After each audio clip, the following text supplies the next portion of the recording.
C'est quoi la loi? Non, il fait une pause. Il s'arrête. Il m'a demandé si on l'a étudié. Je lui ai dit on n'a pas étudié ça. Il y a des choses que j'ai dit. Je me suis concentré. D'abord, voilà. Donc, shalom, machin, j'aime tout le monde. On fait, Bezat Hashem, la dernière série de cours, puisque c'est Abraham et, on va voir, et Yitzhak qui descendent. Ce qui m'a, c'est, comment dirais-je, tout ce que je vous ai donné, ce qui est déjà quand même pas mal, parce qu'on est, je crois, au 10e cours, je ne sais pas à quel point on est. 9e cours. Est déjà intense. Le seul truc, c'est que dans la méthode que je m'efforce de faire, je me concentre uniquement sur les versets. Volontairement, je ne bouge pas des versets. Mais déjà, ça nous a permis de comprendre combien c'est profond la ligature de Yitzhak et combien on ne peut pas le prendre à la légère. C'est ça la base. Après, c'est infini. Il y a encore plein de choses que j'ai envie de vous dire et je me dis, il faut que je leur dise, on ne peut pas leur dire, ça prend trop de temps. S'il y a des midrash, tu ne prends que ceux qui sont directement, exactement. Okay. On essaye d'être pointilleux sur chaque détail du verset parce que je vous dis, c'est infini. C'est vraiment infini. Et donc, on est obligé de faire au bout du compte une certaine méthode pour voir qui puisse ça. Parce que je ne vous ai pas cité tous les textes du Rav et de Manitou quand il ramène un séminaire. Il a fait un séminaire sur la ligature de Yitzhak. Vous comprenez qu'on ne peut pas tout ramener à chaque fois si on ne va pas s'en sortir. Mais on a donné une certaine direction qui permet d'être vraiment en parallèle avec les versets quand on les lit. Et automatiquement, quand on les lit, je pense que maintenant, on est habitué à étudier ensemble, à part Sabrina, mais en tous les cas, on se rend bien compte que quand on lit les versets, on se rend bien compte, encore une fois, des questions qui s'imposent. D'accord ? Mais ces 3 jours, entre guillemets, sont écoulés. Il a monté, vous vous rappelez, donc le bélier sur, justement, qui était déjà prévu originellement, etc., tout ce qu'on avait prouvé, tout ce qu'on avait montré les cours précédents. C'est pour ça que je me permets d'insister, pour ceux qui, nous font l'honneur de venir maintenant, essayez d'écouter tous les cours qu'il y avait avant, parce que c'est vraiment la dernière série et ça suit un épisodique.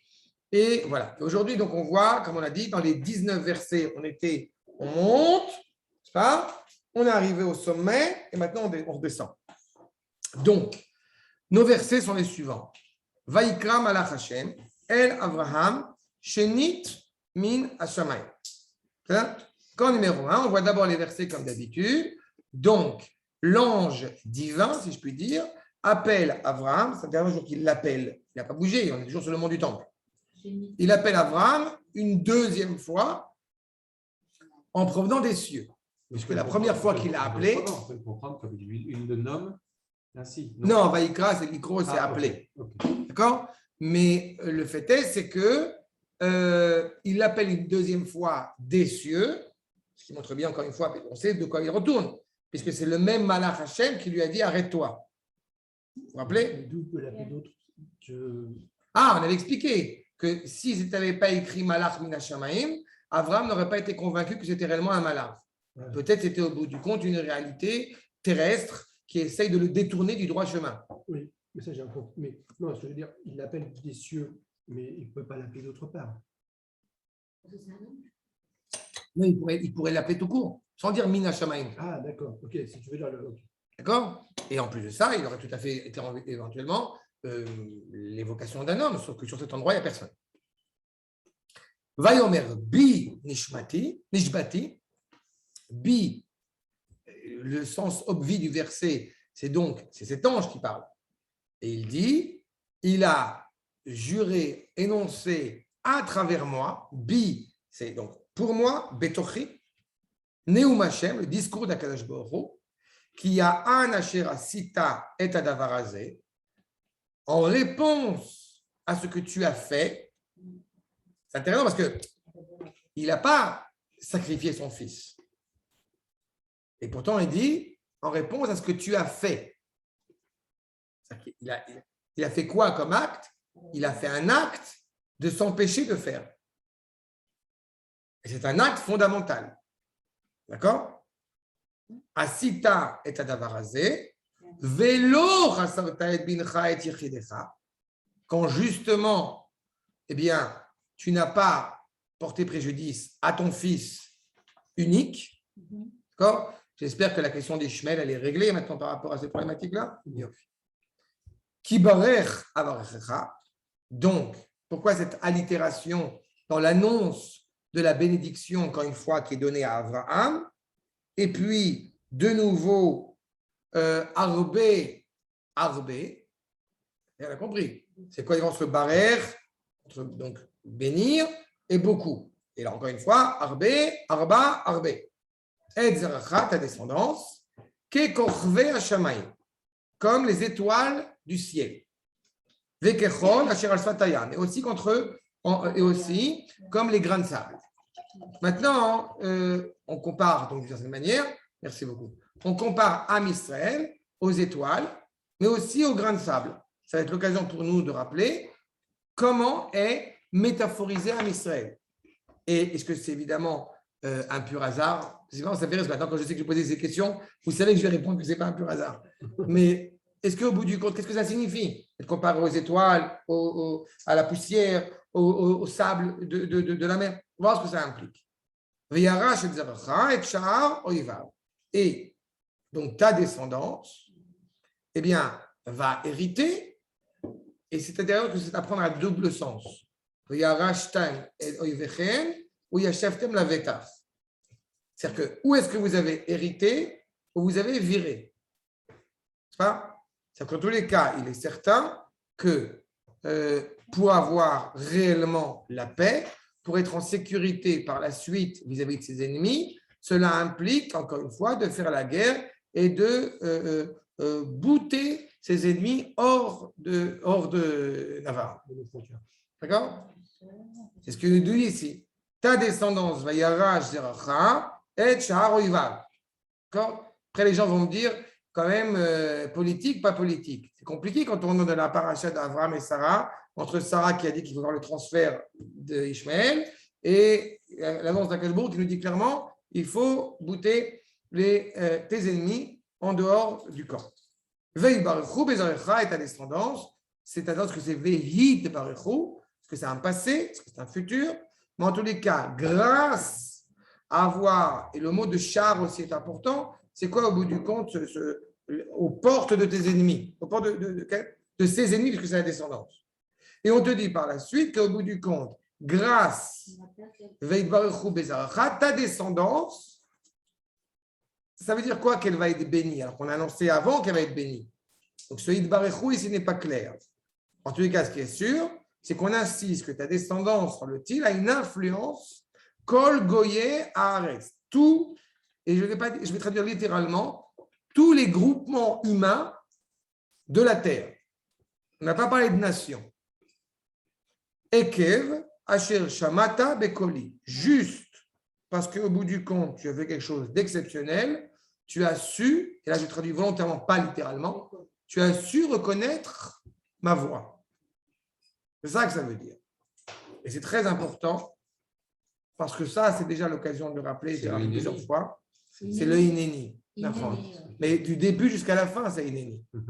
D'accord? Que Abraham Avinu, justement, il sait reconnaître Abraham, Yitzhak, Yaakov, et nous-mêmes, en tant que peuple juif, par cette ascendance, nous savons reconnaître la voix d'Akadosh Baruch Hu. Il ne faut jamais oublier que les 7 mitzvot énoncés et exigés de la part des Bnei Noach, des non-juifs, parmi elles, il y a Birkat Hashem, qu'on a eu l'occasion d'évoquer, la deuxième mitzvah, Bet, Birkat Hashem, elle n'est jamais à prendre au sens positif. C'est-à-dire qu'on n'a pas d'attente des Goïm de reconnaître Akadosh Baruch Hu. Par contre, on a une attente de leur part, dans la mesure où ils auront une justification d'existence, de renier toute forme d'idolâtrie, quelle qu'elle soit. D'accord? Mais on n'a pas d'attente de leur part de reconnaître Akadosh Baruch Hu, parce qu'encore une fois, on ne peut pas parler de ce dont on ne connaît pas. Hein? Et donc, c'est un postulat. Et ça, c'est la fin. On va y arriver. Et après, il y aura un autre verset, évidemment, qu'il faudra évoquer aussi. Comme je vous ai dit, c'est 19 versets. Et là, c'est le verset 18. Donc, il y a un 19e verset qui vraiment clôt la ligature. C'est le retour d'Abraham en bas. D'accord? Ça, on va y revenir. D'abord, le Malbim. Accord numéro 2. Donc, Vaïkra et Omer bin Ishbati. Ça, c'est en face, nous dit le Malbim. Neged Mashe Avraham, Loratza Loridoto, Mina Mizbeach. Vous vous rappelez, et ça revient à ta remarque de tout à l'heure, que le malach, il vient du ciel, et il n'obéit qu'à la voix d'Akadosh Baruch Hu. Donc, si, et vous vous rappelez par rapport aux propos du Rav Moria Ravzini, que le malach, cette notion de Torah orale, il est fondamental d'entendre que la parole du Talmid Chacham, du Rav, c'est la volonté d'Akadosh Baruch Hu qui est exprimée à travers la voix de ce Chacham. Ça implique, je vous rappelle, deux choses. Ça implique, de prier pour trouver le bon, ce qui est pas mal comme idée, et deux, la responsabilité du Rav de ne pas dire de bêtises. C'est très compliqué, parce que c'est toujours une problématique sensible aussi.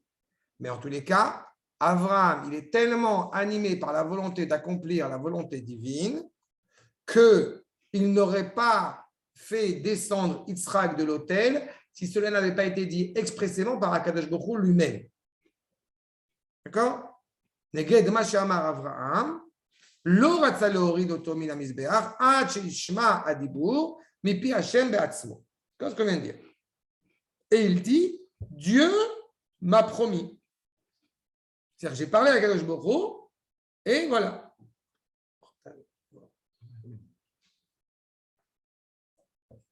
Il y a un élève qui est venu voir un des rabbinés, je rappelle que c'est Omachon, qui lui dit, mais comment on sait qu'il faut faire un rite? Et le Rav a répondu, ah, c'est simple, c'est Akadosh Baruch Hu me l'a dit. Et bien l'élève a dit, ah, ok, d'accord. Ah, c'est simple. C'est là. Au bout du compte, c'est ça. Il y a une promesse qui est annoncée. C'est chez Oron et Jbati. C'est clair, c'est annoncé. Au parc à chiens, il y a un mec qui m'a dit avec la phrase de Tchili le matin. Il me dit pourquoi tu l'aimais? Je dis parce que mon arrière-grand-père il était marié. Voilà, c'est pareil. C'est les deux sens. C'est les deux sens. Il faut qu'on fasse un cours. J'espère qu'on aura le temps de les intéresser. Sur la mitzvah Hanouka, je mets en évidence ces deux problématiques-là. Attention. Shiron Ishbati, Bin ou Maché. Encore une fois, ainsi parle à travers moi. Bi, c'est pas seulement pour moi, c'est à travers moi. D'accord? Dover Bi. C'est dans la prophétie qu'on va lire de Malachi dans Hanouka. Alors le Navi dit Dover Bi. C'est Dover au bout du compte à travers moi. Donc, à travers moi se tient la parole du Créateur qui est Ani nishba lecha. Je te promets. Sheini shaliach she'en adonav ito. C'est plus fort qu'à travers moi, parce qu'à travers moi en français, ça veut dire que mais c'est le malach. Je suis presque transparent. Oui, mais c'est le malach qui et parle. vie, ça veut dire que c'est par le moyen de moi. Donc, le malach, il est transparent. Ah, le malach, il est transparent. D'accord. Le malach, il est transparent parce qu'automatiquement, il n'a pas de libre arbitre. Donc, tout ce qu'il dit, encore une fois, ne peut pas être motivé par une autre motivation que d'accomplir le dessein EIN divin. Je comprends. C'est pour ça que j'ai insisté. Okay. Il n'y a même pas une force de moyen. Rien. Quasiment. Rien. Okay. Mais il lui annonce clairement, qui pourrait sembler être une contradiction, il annonce clairement. Si je dis, Eini Shaliach, je ne suis pas un envoyé, Shena Dona Vito, qui n'aurait pas un maître avec lui. Ragbi, c'est juste à travers moi que se trouve justement la parole, le discours d'Akadosh Baruch Hu. Dans la même optique. Vous êtes gentil parce que vous n'avez pas argumenté, vous n'avez pas posé la question. Depuis quand on peut jurer? Nishbati, un soldat, quand il va faire à la cérémonie, n'est-ce pas, de Tekes Hashba, il ne dit pas Nishba, il dit Animatsir, je m'engage à, mais jamais, vous le savez, on ne dit pas Nishba. Comment il peut dire Nishba? Au tribunal. Il n'y a jamais de Nishba, sauf si tu as la certitude, mais incontestable, que le propos que tu tiens soit un propos vrai. Étant donné que c'est un ange qui parle, donc lui, il peut jurer. C'est-à-dire que pour les hommes, ce n'est pas possible. Non. On ne peut pas s'engager. La parole, dans le monde occidental, on l'a souvent évoqué ensemble, dans le monde occidental, la parole n'a aucune valeur. Oui, dans le monde oriental, il n'y a que la parole qui a de la valeur. Et dans le monde, avec tout ce que ça implique comme problématique, puisque c'est une parole, c'est le monde arabe est totalement impliqué par ce mensonge au niveau de la parole. C'est partie de la culture arabe traditionnelle. Mais en tous les cas, le fait c'est que pour la tradition juive, justement, c'est parce que c'est dit que c'est vrai. C'est parce que c'est vrai que c'est écrit. Donc, à partir du moment où j'engage cette parole, elle est ratifiée. Donc, le malach qui parle, en disant je te promets que, on sait que c'est vrai. Mais qu'est-ce qui est vrai?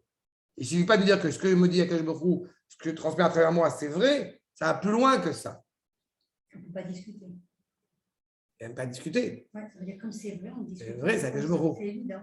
Quand on est à une époque comme l'époque d'Abraham où la prophétie existe, la question ne se pose même pas. D'accord? Justement, on va revenir à ça, parce que c'est une vraie problématique. À Dibour chez Dibarti Lecha, ça pourrait être au bout du compte un souhait, un vœu pieux de la part de l'ange tutélaire.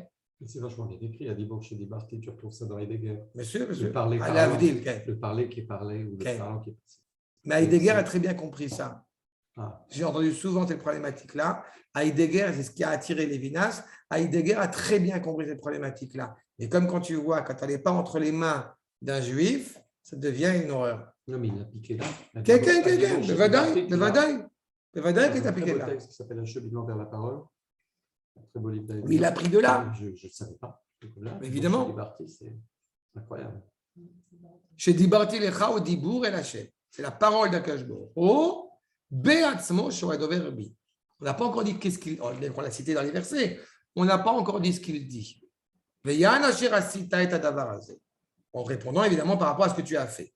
Odia. Donc il annonce que cet acte, chez Maasezé, chez l'Oratzaata Leorido mais à la Misbeach, le fait même que tu ne voulais pas le descendre de l'autel, c'est tout à ton honneur. Vous voyez cette problématique? Tu l'as descendu parce que tu es inéni au début de la Hakeda et tu es inéni à la fin de la Hakeda. Il n'y a aucune, on a rappelé quand on a parlé de ça, aucune remise en question de la part d'Abraham. La seule chose qui l'importe et qui l'interpelle, c'est de faire exactement ce que veut Akadosh Baruch Hu. Oui, mais il y a quand même la tristesse qu'on avait évoquée. Mais pourquoi? Tu te rappelles pourquoi la tristesse? Parce qu'il n'a pas fait ce que Akadosh Baruch Hu. Il a peur de ne pas avoir agi selon la volonté d'Akadosh Baruch Hu. Pourtant, Akadosh Baruch Hu, l'ange lui dit Akadosh Baruch Hu ne veut plus que tu fasses. Oui, tu ne te rappelles pas ce qu'on a dit exactement. J'ai dit exactement qu'il y a le cœur qui se réjouit et il pleure. Oui. Le cœur qui se réjouit d'accomplir Akadosh Baruch Hu. Oui. Et la crainte, malgré tout, qu'il y a un soupçon d'Yetzera qui l'empêche d'accomplir ce qu'Akadosh Baruch Hu attend. Pourquoi il a cette crainte de Yetzera? Parce qu'on a dit que le bras, il agit et la main. Oui, quand Akadosh Baruch Hu, l'ange lui dit de ne plus le faire. Il est inquiet. Il est inquiet. Comment on peut douter de la parole d'Akadosh Baruch Hu? Non, ce n'est pas par exemple. Il veut être certain que ça vient vraiment d'Akadosh Baruch Hu. Ouais, c'est ça. Donc il doute. Non, le malard qui lui parle, peut-être, Ouais. c'est justement le Satan. Peut-être c'est Alors, comment il un ange vérifie que ça accusateur. n'est- que ça l'est pas? Parce qu'il te dit Malach Hashem min hashamayim, c'est ce qu'on avait expliqué. Ok. Comme ça vient du ciel, donc c'est vraiment la parole d'Akadosh Baruch Hu. Et comme je te rappelle avec le Midrash, que les anges, ils ont remis en cause la grandeur et la justesse d'Abraham Avinu. Pas Akadosh Baruch Hu. Akadosh Baruch Hu, il dit, je sais comment il est. Vous voulez le tester. Maintenant qu'il a fait ce que vous voulez, vous pleurez parce qu'il est en train de faire ça, descendez vous-même. C'est-à-dire qu'on est en train, au bout du compte, de mener une rixe, une discorde entre les Malachim et entre Am Israël. On est à ce niveau-là quand même. Non, les Malachim et Am Israël. Pourquoi Israël? Parce que c'est Abraham, le père de la nation hébraïque. Et les Malachim, ils veulent sauver. Les Malachim, ils veulent uniquement la vérité divine. Et aux yeux de la vérité divine, c'est un homme, ce n'est pas Dieu. Abraham est un homme, donc il ne peut pas être parfait, donc il ne peut pas être digne. Ils peuvent se comporter comme ça. Aux yeux de la vérité divine, la vérité absolue. La même problématique qui se retrouvera quand on va recevoir la Torah au Sinaï, en disant les Malachim, l'humain ne peut pas recevoir la Torah. J'étais là au dernier cours. Moi. Oui. C'est vais tout goûter, le monde, Non, je sais où on en est, mais je n'ai pas noté parce que j'étais absent. La problématique, je répète, c'est de savoir si justement il se trouve, je répète, qu'Abraham s'est comporté comme Abraham. Donc il est digne. Non, maintenant, ils ont sauvé Yitzhak parce que si Yitzhak avait été sacrifié, Abraham aurait été parfait. Et un homme ne peut pas l'être. Ah non, pas du tout. C'est pas ça que tu viens de Non, dire. non, quand même. Vraiment, non. Tu as dit un homme ne peut être pas. L'inquiétude de la part des Malachim Oui. de savoir si Abraham est habilité à être Abraham. Okay. Et en fait, il s'avère qu'Abraham, il est Abraham. C'est pas mal. Donc, plus besoin de sacrifier. D'accord. Oui, mais dès le départ, il n'y a pas besoin de sacrifier. Parce que beaucoup le sait. Oui. Ataï, atati, kiré, lo yamada. Il faut revenir à ce qu'on a fait en arrière. Là. Atayadati, j'annonce au monde que tu ne connais pas seulement Akadosh Baruch Hu comme étant celui qui donne, mais comme étant celui qui est capable de prendre. D'accord? Ça, vous l'avez en tête, ça y est? Okay. Ça, c'est la problématique. Donc maintenant, il lui dit clairement, pour confirmer son propos, je t'annonce que ce que tu as fait aux yeux d'Akadosh Baruch Hu est exceptionnel. Tu as été capable d'être prêt à faire ça. En cela, tu n'as pas à être inquiété. Vous vous rappelez que l'inquiétude d'Abraham, on a mis l'autel en place, tout est en place. Donc, du coup, ce que j'ai fait, c'est 20. Et il y a le bélier, pareil, qui était coincé, qui était prévu depuis Massé Bereshit, pour pas justement contrarier Abraham Avinu. D'accord? Ouais. C'est l'essence même d'Abraham Avinu. Ouais. Et il lui annonce un truc supplémentaire, Aval. C'est là où c'est absolument important. Regardez ce qu'il nous dit. D'abord, Atsalori doit à la misbeh, Nishlam anistayon. C'est bon. Tu as complété tout ce que tu avais à compléter. Venigla tzidkato beyeter set beyeter oz.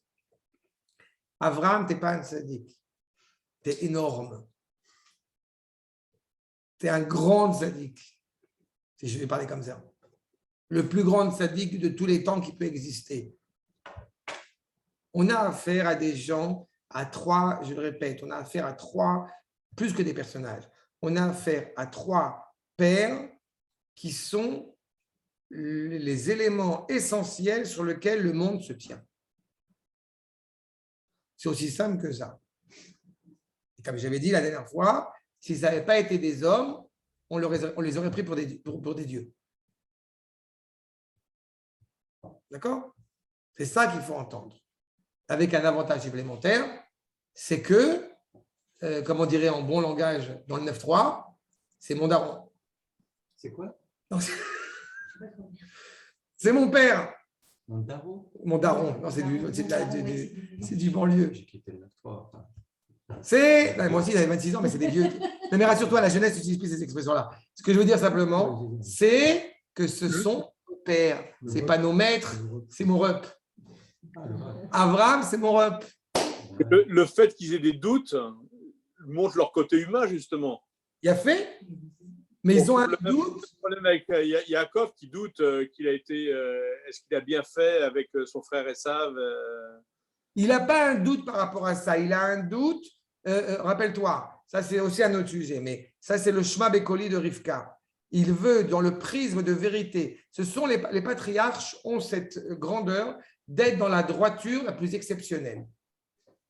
Et que si au bout du compte, ils sont obligés de mener dans le monde dans lequel nous vivons des réalités qui impliquent des écorces, une écorchure à l'égard de la droiture, cela leur pose problème. Et c'est la même problématique chez Abraham, selon ce prisme-là, c'est la même problématique chez Yitzhak, c'est la même problématique chez Yaakov. Abraham, la seule chose, je répète, qui l'inquiète, c'est de savoir s'il fait exactement ce qu'Akadosh Baruch Hu attend de lui. C'est la seule chose qui l'ennuie. Pas de savoir si ça vaut le coup, pas de savoir si qu'est-ce que je vais y gagner. Non, on n'est pas là. Et ça, c'est Abraham. Donc, à partir du moment où, quand il a accompli un acte, je suis tout de suite à vous, Marc, à partir du moment où il a accompli un acte, encore une fois, qui en suivant la parole d'Akadosh Baruch Hu et qui a été remis en cause, son inquiétude de savoir est-ce qu'au bout du compte, je suis par exemple puni ou châtié, en tout cas, que je n'ai pas fait ce qu'Akadosh Baruch Hu attendait de moi. Et le malach le rassure. Mais il le rassure même plus que ça. Il l'a rassuré puisque cet autel n'était pas vain parce qu'il a apporté un bélier. Et maintenant, il le rassure sur un autre plan qui était un plan déjà très important pour Abraham et Sarah et l'essence même de la ligature, qui n'est pas ma génération, mais la descendance qui vient après moi. C'est là où je vais arriver, Bezrat Hashem. Ken Marc. Oui, j'avais une question. Je me lance, même si ça fait marrer, mais. Ça fait pas rire, très bien. C'est pas vrai. Non, parce qu'il y a une chose qui m'a toujours étonné, c'est que quand Hachem dit « je vais détruire Sodome et Gomorrhe », alors Abraham, il discute. S'il en reste 50, il en reste 40, il y a toute une. Il défend finalement ces gens. Voilà. Et puis quand on lui dit tu vas prendre ton fils et tu vas monter et tu vas partir avec lui, et il ne dit rien et il obtempère sans résister. Et ça m'a toujours étonné. Super bonne ta remarque. On reviendra. Il y a Arnaud Est-ce qui qu'il y a une raison? a loué votre remarque. Ah ouais. Ah bon, C'est la j'ai différence l'hypo. entre, Les deux, il y a ça. Il y a Stan aussi, Stan Pachulski. Mars, tu viens de gagner le droit de revenir. Un second tour. Qu'est-ce que vous voulez que je réponde à la question? la différence pour lui et pour les autres. Il est prêt à se battre pour les autres. Ça, c'est quelqu'un qui a entendu le premier cours. Merci, Laurent. Non, mais elle est bonne, elle te marque pas parce qu'elle est bonne. Ah non, je ne réponds pas encore à la justesse de la question. Cette question-là, vous l'avez posée au tout début. On ne peut pas se pareil, il demande de... Non, parce que je suis content, il y a des bonnes questions. La version hier aussi, il avait une super question. Au Régène, c'est-à-dire qu'il est, il est venu au bon moment, il est venu au bon endroit. Il est venu hier. Ça y est, on en a un autre. On a déjà Elia, on est parti. En tous les cas, Marc, la seule chose que je peux vous encourager, je ne peux pas vous répondre en 2 secondes, même si Laurent a déjà répondu. Le don de soi de Abraham pour un tzaddik n'est pas remis en cause. La problématique que va invoquer Abraham, c'est est-ce que la justesse ou la justice est sauvable. Et c'est ce qui se passe avec Sdom. D'accord? Donc la problématique, il n'est pas en train de discuter de l'injustice de détruire Sodome. Il est en train d'évoquer, encore une fois, et de là on apprend la grandeur d'Abraham, parce que si Akadosh Baruch Hu, avait eu envie de détruire réellement Sodome, il aurait détruit Sodome. Il n'aurait pas pris conseil avec Abraham. C'est qu'en prenant conseil avec Abraham, il nous renseigne sur la volonté, la recherche de partenariat que Akadosh Baruch Hu est intéressé avec Abraham. Dans cette expression que j'affectionne particulièrement de citer, Koret Brit, l'alliance entre les morceaux, il n'est pas écrit contracter une alliance, il est écrit Koret Brit, la chrot. Et la chrot, c'est tranché. C'est que désormais, toi, Abraham et ta descendance, Yitzhak, Yaakov et le peuple juif, vous êtes partenaires avec moi dans le succès et la réussite de mon projet. Donc, c'est pour ça que le dialogue entre Akadosh Baruch Hu avec Abraham était fondamental. Et la réponse d'Abraham, qui a été la même que vis-à-vis d'Ishmaël au sein de la famille, c'est est-ce qu'il y a une justesse, est-ce qu'il n'y a pas un moyen de les sauver? Il prend sur lui de vouloir sauver la charte morale de l'humanité. Ça, c'est Abraham. Mais quand il va monter pour aller ligoter Yitzhak, c'est autre chose. Ici, ce qui est mis en évidence, c'est, encore une fois, il le fait avec joie, avec sérénité, il a bien dormi la nuit. C'est toute la série de cours qu'on a commencé. Là, on est vraiment à la fin, c'est après l'attention. D'accord? Donc, je vous encourage, je me permets de dire, allez voir le premier cours et le deuxième cours sur le sujet parce que c'est mamash, on a parlé de ça en profondeur. D'accord? Archa, en tous les cas, donc à ce moment-là, Akadosh Baruch Hu, donc appelle Abraham, accord numéro 3, le Radak, Vaikra, Karalo Shenit. Pourquoi est-ce qu'il annonce une deuxième fois? La première fois, il l'a appelé pour lui dire au bout du compte, ne fais pas ça et ne t'inquiète pas, il y a un bélier qui va le remplacer. Non, il y a aussi la notion dans la réponse à la question de Marc Kevin, est-ce que tu nous as enseigné sur le Corban? Bien sûr. Et l'idée de rapprocher. L'idée de rapprochement, d'accord, beaucoup. Tout à fait. Je sais, mais c'est pas là, c'est les premiers cours. C'est les premiers cours. Non, mais Khila, c'est les premiers cours, sinon on va dire. On a ça. Excuse-moi. Il y a 2 insultants. Ça dit que Khila, c'est le niveau deuxième. C'est pas bon. Non, excuse-moi de ça, dit. Je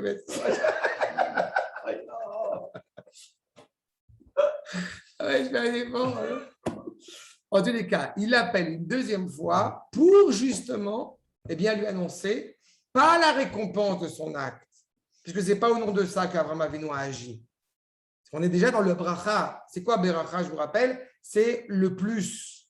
Bet Reshraf, comme rappelle le Maharal, c'est 222. C'est qu'on est dans le début de la pluralité. Ça, c'est la bracha. Je viens t'annoncer quelles sont les implications de l'acte que tu as commis. À savoir, Begmoul Azeh, Shigmol et Banav. Nous dit le Rav David Kimchi, accord numéro 3, la récompense de ce que tu as fait va avoir des répercussions sur tes enfants. Ekev Amaase Azeh Asher Asa, grâce à cet acte que tu as commis. Qu'est-ce qu'au bout du compte il a été promis? Regardez maintenant numéro 4, le Midrash Rabbah de Shemot Rabbah.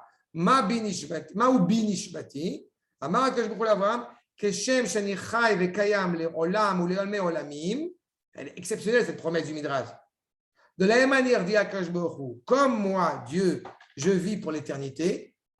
eh bien, ma promesse, car Shvuati, Kayemet Leolam Ve'Leolme Olamim, eh bien, ma promesse, elle aussi, va demeurer pour l'éternité, juste pour tous les temps.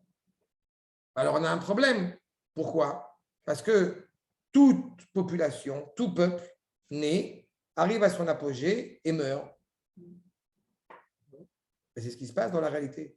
Tous les peuples, il n'y a pas un seul peuple au monde qui est, au bout du compte, demeuré immuable. Tu peux dire ça a priori, mais là, on est a posteriori. Là, Ah non, mais c'est plus que ça.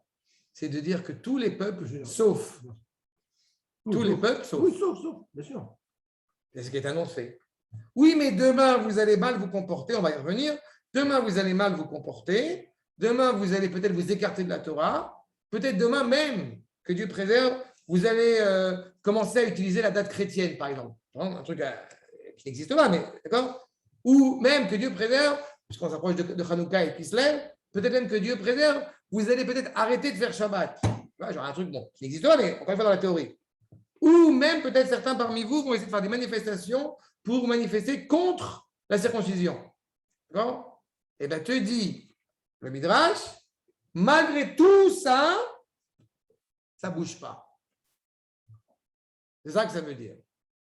Alors, c'est peut-être pas forcément agréable, mais c'est une réalité. Nous dit le Rav, encore numéro 5. Pourquoi j'ai fait le lien avec Hanouka, ceux qui ont pas ça en tête? Parce que les 3 décrets essentiels de ça, c'était ça. D'accord?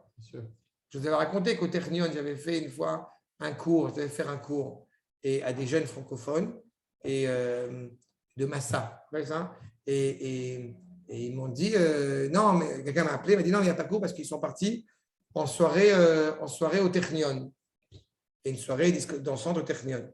Je suis vous n'imaginez pas la naïveté, la mienne. Et c'était la veille du dit Tevet.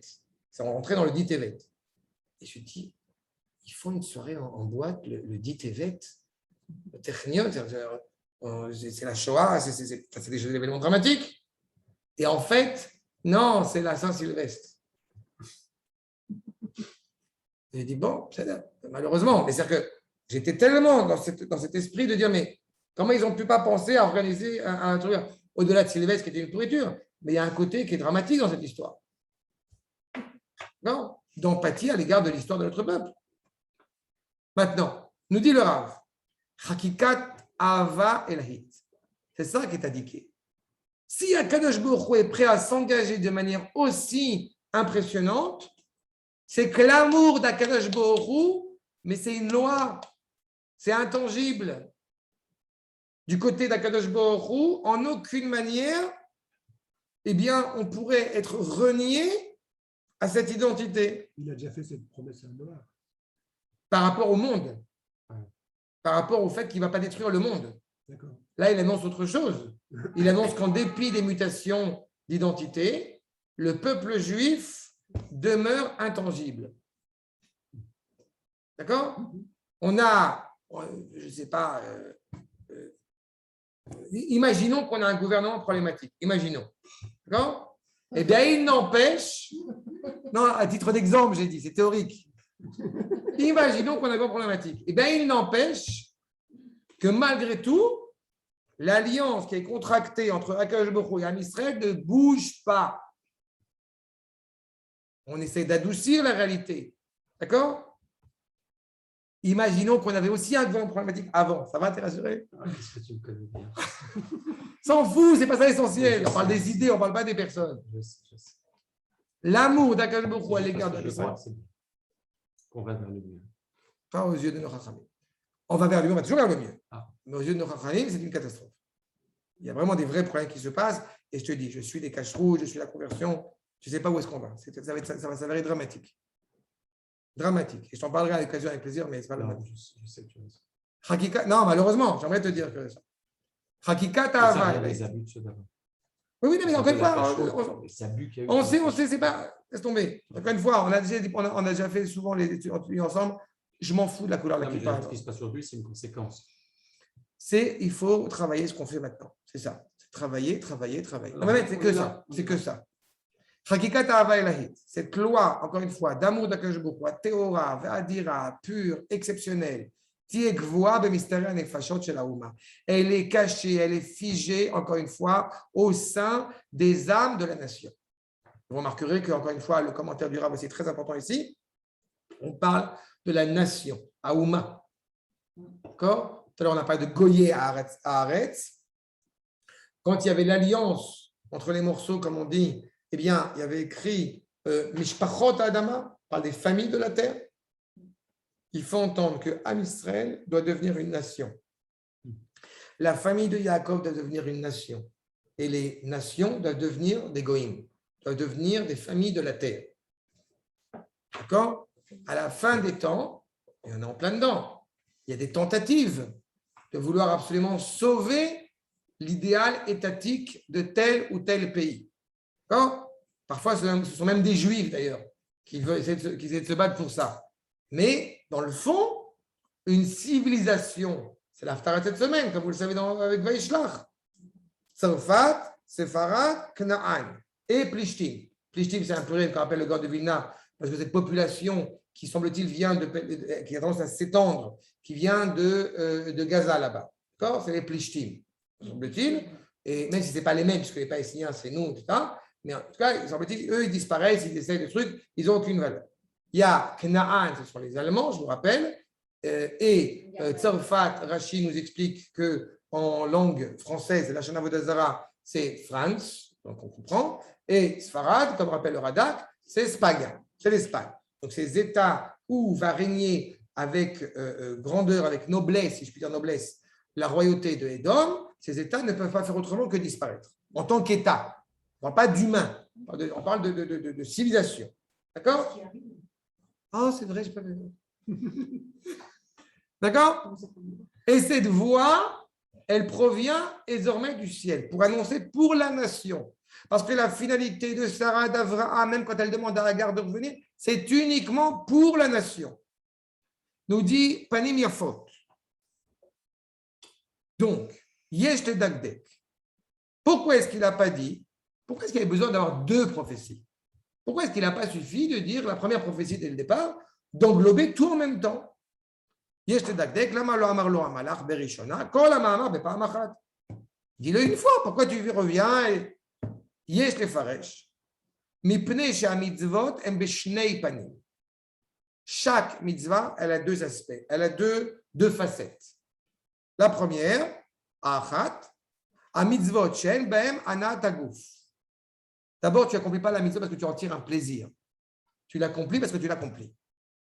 Le fait que par la suite, tu kiffes de faire Shabbat, tant mieux. Mais d'abord, tu l'as fait parce que Akadosh Baruch Hu exige de toi de le faire. Comme on avait souvent, si vous vous rappelez, quand on avait fait l'article de Tlalé Oroth sur le sens des mitzvot, n'est-ce pas? Si vous vous rappelez, on avait évoqué ça il y a quelques années, et qu'on avait dit qu'au bout du compte, le premier sens, le premier ta'am de la mitzvah, c'est parce que Akadosh Baruch Hu a ordonné. Peu importe si tu en tires un plaisir ou non. Ketfilin, vetzitzit, vekayotse bahem. Et le deuxième paramètre, ve'asheni, em mitzvot, sheyesh behem anat aguf. Le deuxième, c'est que justement, on va en tirer un plaisir, comme onek Shabbat, vekayotse bo, ou mitzvot ele, sheyesh behem gam anat aguf, tzrichim zeirut yoter. Celle qu'au bout du compte n'implique pas un plaisir du corps, alors automatiquement, on va les accomplir en tant que mitzvah. C'est-à-dire qu'on va les accomplir sans rechercher un plaisir. Mais celle où il y a un plaisir du corps, nous dit le Rav, eh ben, c'est dangereux. On n'a pas encore cité aujourd'hui. Vous aimez tout ce qui est bon, c'est très mauvais. Dit 33. C'est votre esprit. Mais en fait,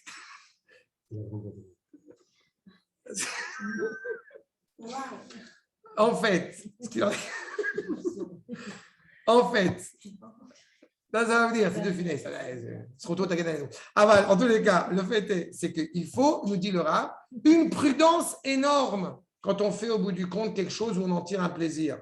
Parce qu'il y a toujours un risque, que ce soit pour le plaisir ou pour servir à Kadosh Baruch Hu. Non, ça, je n'ai pas dit. Avec la seule volonté d'accomplir la mitzvah du Créateur. On va j'étais la semaine dernière à un mariage, il y a le plateau des desserts. D'accord, il y a des petits fours comme ça. Je sais, oui. D'accord, il y a les petits fours. La question est dure. Ah, c'est dur. Est-ce que tu vas manger des petits fours avec les éclairs, avec tout ça, pour sanctifier le nom d'Akadosh Baruch Hu?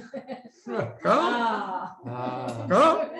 Ou parce que c'est quand même sympathique ces petites délicatesses à la crème. C'est ça. D'un autre côté, on est Eh ben, j'ai trouvé la solution. Alors, vas-y. J'ai eu plein d'élèves qui n'ont pas arrêté de m'amener des desserts. Donc, ils m'ont amené. C'est ma Cohen qui m'a amené. Ah. Je ne peux, Bah peux pas ne pas manger Mais non. le petit four. Il faut Non. que je respecte les élèves qui m'ont apporté. Et voilà. Donc, j'ai mangé. Voilà. Malgré moi, j'ai mangé. Je me suis forcé C'est ça. à manger des.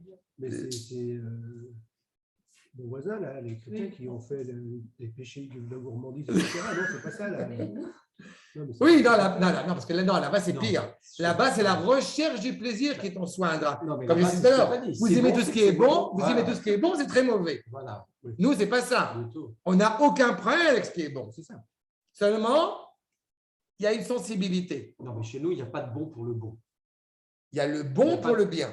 Voilà. Il y a le C'est pas bon pour le bon. bien. Et quand on te dit justement le Rav Kook dans Rota Kodesh, ça c'est un truc, c'est qu'il y a, évidemment, il y a 3 types de consommation. J'ouvre une parenthèse, mais c'est important que ça vraiment encore le sujet. Il y a 3 types de consommation. Il y a la consommation, au bout du compte, grossière, à laquelle il faut évidemment s'écarter le plus possible, parce que ou elle n'est pas cachère, ou parce que c'est en mode comment dire, gargantua, quoi. On a en mode, justement, qu'elle est nécessaire, c'est-à-dire qu'il faut que tu manges pour que tu puisses avoir des forces pour pouvoir servir au mieux à Kadosh Baruch Hu. Et il y a la 3e dimension, Kenitzotzot et Gdusha. Ça veut dire que c'est très important que tu manges parce que tu permets de révéler la sainteté divine dans tous les éléments. Et ça, c'est exclusivement réservé aux Talmidei Rachamim. D'accord ? on est pas- C'est pas nous. Donc, voilà. C'est pour ça que je vous dis que les petits fours, De temps en temps, moi, je croise des grands d'années. non. Je sens qu'ils ont. Non, mais quand il y a une C'est pas Seudat que Mitzvah, nécessaire, quoi. quand il y a une Seudat, j'ai dit, c'est la 3e dimension. Ouais. Quand il y a une Seudat Mitzvah, on raconte toujours qu'à l'inauguration du Yishuv de Gdoumim, le Rav Tzvi Yehuda, le fils du Rav Kook, qui mangeait très peu d'un Shabbat sur un autre, voire quasiment pas, eh bien, quand il est arrivé à l'inauguration de ce Yishuv, il a mangé comme 3 ou 4. Et les gens sont venus, mais qu'est-ce qui se passe? C'est une Seudat Mitzvah. On est en train de planter une maison en Eretz Israël, Mitzvah. Shoot. D'accord? Donc, c'est très intéressant et c'est très important cette notion. D'accord? C'est important, c'est on révèle la sainteté. Maintenant, et en tous les cas, c'est ce que nous dit le Rav, c'est quand il y a un plaisir corporel, le commun des mortels que nous sommes, il doit se poser la question, est-ce que je le fais pour ça ou pour ça? Tu as le droit de dire que la pkaïla ou que le couscous c'est divin. Le couscous de Shabbat. Ouais, moi, je remercie. Chaque fois que Mais on c'est profite, vraiment- j'ai l'impression- On parle de quoi là? Ça y est, Laurent est arrivé. Ah, En plus, tu as des copains maintenant. Ta Marc est là aussi. C'est pour ça qu'aussi on dit à toi Vermitiv. Voilà, Nahon, exactement. De boire un meilleur vin. Mais c'est une réflexion. Qu'est-ce que ça a à voir avec notre sujet? On y arrive tout de suite. Regardez la suite. Comme dit dans la Mishnah de Maseret Avot, Ezederer Sheibor lo Adam, Kol Sheitiferet le Osea, Vetiferet comme Adam. C'est quoi Ibor? C'est Ivarer. On doit éclaircir sur ce qu'on fait encore une fois. Si c'est bon pour nous, c'est bon pour eux. Ça amène justement de la sainteté divine. Retzon Olomar, She Mitzvah Azu, Sheitiferet comme Adam, Bifnei Bnei Adam. C'est une merveille, encore une fois, à l'échelle de l'homme, devant les autres hommes. N'oubliez pas que dans Mitzvah, on l'a un petit peu évoqué, il me semble, eh bien, vous avez cet ordre divin, mais vous avez aussi Savta, qui veut dire je m'unis avec Akadosh Baruch Hu. D'accord? Donc, cette volonté qui est double. Ou Bekal, Yethu, etc. Encore une fois, évidemment, le mauvais penchant pourrait t'aiguiller. D'accord? Et comment je le sais, entre parenthèses, par rapport au petit four? Maintenant, très sérieusement, c'est quand il y a une table, quand il y a un plateau entier de petits fours, et la question, ça va être de savoir est-ce que je vais goûter à chacun des petits fours ou je vais me contenir et de prendre pour honorer Akadosh Baruch Hu avec ces petits fours. C'est ça qui est une nuance qui est très importante. On ne remet pas en cause ça, mais que ce soit fait avec cette mesure-là. Là encore, c'était Soudat Mitzvah parce que c'est un mariage. Mais en général, on est prudent, on ne mange pas forcément une entrecôte tous les jours. Il y a un rapport aussi à manger de la viande, on va manger une Soudat Mitzvah, par exemple. Shibor lo Adam, veine malat sachar mitzvah zo. Et la récompense de cette mitzvah, yoter misachar mitzvah, chez ein bo anat aguf. Bien, nous dit justement le Rav qu'à partir du moment où ça permet de révéler l'unité, d'être profondément relié à Kadosh Baruch Hu, elle a plus de valeur que celle qui n'a pas, que tu n'en tires pas un plaisir physique. Tu aimes le Shabbat, tu fais Shabbat à la lettre, et en plus de ça, tu en prends du plaisir, c'est vraiment la preuve que tu as compris que c'est que le Shabbat. Mais si pendant tout le Shabbat, comme on l'a souvent évoqué ensemble, avec la montre, quand est-ce que c'est fini? Parce qu'il y a l'OM lance après Moté Shabbat, j'ai pas le temps, avec la cigarette et le téléphone en truc. Ah ouais, c'est terrible. Mais oui, non, mais voilà, d'accord, exactement. Même Shabbat, maintenant, on rentre dans l'heure d'hiver, vous êtes rendu compte de ça? Ça peut être en heure d'été, ça peut être en heure d'hiver. De toute façon, tu es stressé avant de rentrer dans Shabbat. Non, c'est l'inverse. C'est triste. Non, tu es 2-3 heures de l'après-midi, tu te dis. Non, mais t'es occupé. Non, je parle pas dans Shabbat. Je parle avant Shabbat. Avant Shabbat. Tu as remarqué ça? Peu importe, on est en heure d'été, on est en heure d'hiver. De toute façon, vite, il faut faire vite. Arrive Shabbat, ça y est. D'accord? Cette réalité-là, c'est que ça y est, on est en train d'atterrir quelque chose de vrai, d'authentique. Donc, chez En Bo Anatagou, qui mitzvot chez En Baim Anatagou, Famrou Chazal, celle qui, au bout du compte, eh bien, où tu ne tires pas aussi d'un plaisir physique, d'un plaisir donc du corps, Sachar mitzvah bayalma alicha. Au bout du compte, tu as un mérite dans le monde futur. Mais au bout du compte, ce qui est dommage, c'est ça. C'est que tu ne peux pas apprécier la mitzvah à sa juste mesure. Aval be mitzvah shiyesh ba anatagou, ou meshaber anaato molamazé, et que ça entretient aussi un plaisir dans ce monde, srao kafoul. La récompense, elle est double. Parce que c'est aussi dans ce monde. Kemidato. Et je ne parle pas, on a parlé de bouffe depuis tout à l'heure, je ne parle pas que de la nourriture, de tout ce qu'on fait. Tu vas étudier la Torah, tu es heureux d'aller l'étudier. Mais c'est-à-dire que si on est peut-être fatigué, on n'a pas la force, on est un truc. Non, il y a un mérite d'y aller et de le faire avec plaisir. On a du mal à faire quelque chose, oui, mais c'est une mitzvah. Ah, c'est une mitzvah, alors je suis content. C'est cette dimension-là auquel nous aspirons. Milvad Oraganus dans la en plus, évidemment, de la lumière incandescente qui luira pleinement dans le monde futur. Ça, on a dit Sachar, c'est Tzadikim. Pourquoi est-ce que la lumière n'a pas été diffusée pleinement à l'avènement de la création du monde? Parce qu'on veut que, justement, les Tzadikim puissent bénéficier pleinement de cette lumière dans le monde futur. Veine. Qu'est-ce qui se passe maintenant? Je reprends sur la ligature. Veine. Ba'akeda. Aya betechila mitzvah she'ein bo anataguf. Dès le départ, quand il faut ligoter Yitzhak, a priori, il n'y a pas de plaisir du corps. Parce qu'on va ligoter Yitzhak.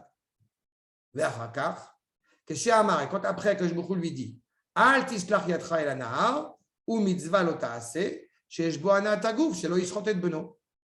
Après coup, quand Akash Baruch Hu va lui dire, tu ne vas pas sacrifier, ne fais pas de mal à ton fils, donc il y a une mitzvah lo ta'ase, et tu en tires un plaisir puisque le corps n'a pas été sacrifié. N'est-ce pas? Ve Avraham de Godel à Avato.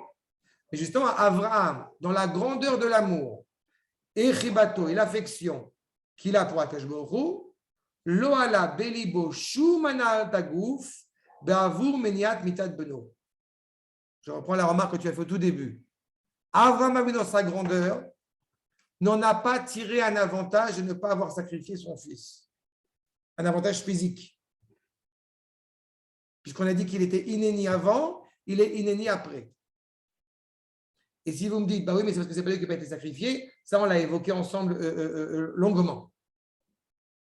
Pour Abraham, c'est une vraie épreuve qui s'est produite à ce moment-là. S'il s'agissait de lui-même d'être sacrifié, ça n'aurait pas été un problème. Donc le fait qu'il nous dise qu'il n'a pas voulu tirer de profit physique ni avant ni après, ça montre, ça met bien en évidence justement, eh bien, la volonté d'Abraham d'abord et avant tout d'accomplir l'ordre divin. Et la Kemosha Aïta Kavanato Betsivu Yarishon Lishmoit Bar Bilva, de ne vouloir écouter que la parole d'Akash Baruch Hu, sa pensée Ken Aïta Marshavto Meyuchedet la Shemibar Levad Blishum Pniat Anaat Aguf.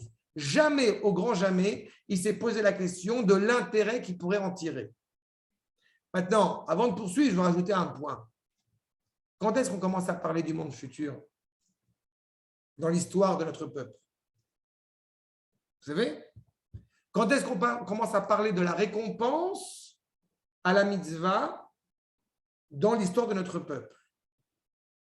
Réponse, je vais accélérer pour vous, peut-être, à l'époque du deuxième Beth Amikdash, pas à l'époque du premier.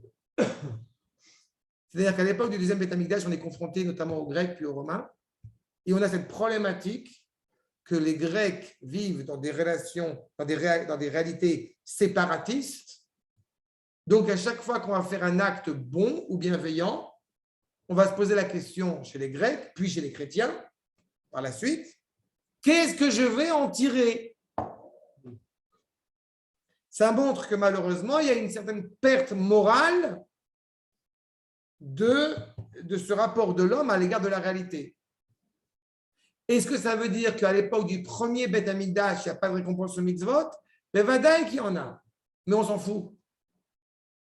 Et à l'époque d'Abraham, encore plus. Surtout, on ne peut pas les calculer.